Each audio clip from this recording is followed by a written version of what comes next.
Hello， 大家好，我是小资，常常关注一些比较小的相机，比如 GoPro 或者更小的 Vlog 设备。最近到了个小麦克风，本视频的所有旁白都是用它录的。这是我见过最小的机头麦，比之前罗德的那个还小，非常轻便。简单对比下大小，随机带了防风毛衣和2条线，一条相机用，一条手机用。相机用的脸头一模一样，一眼能认出来。手机用的需要有 3.5 接口的手机。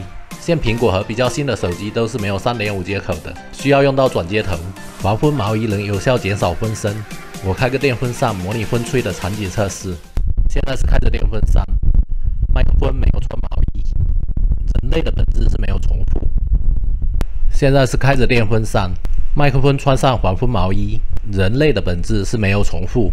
然后包装还有一个手机夹子，比普通的手机夹多了个冷靴口，方便用来安装麦克风。底部的1/4口可以用来装小脚架或者其他的设备固定，这样就是一套完整的轻便 Vlog 设备。和罗德 Pro 加对比测试。现在的声音来自小麦克风，吃葡萄不吐葡萄皮，不吃葡萄倒吐葡萄皮。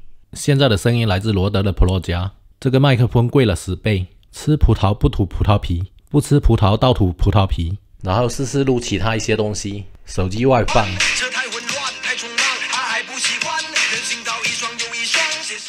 音箱，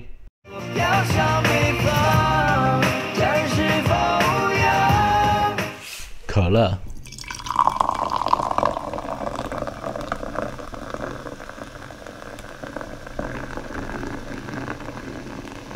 水滴，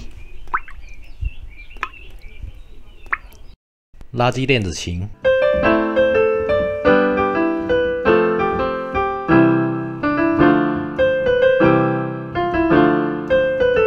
总结：轻便好带，无需电池，音质不错，价格也可以接受。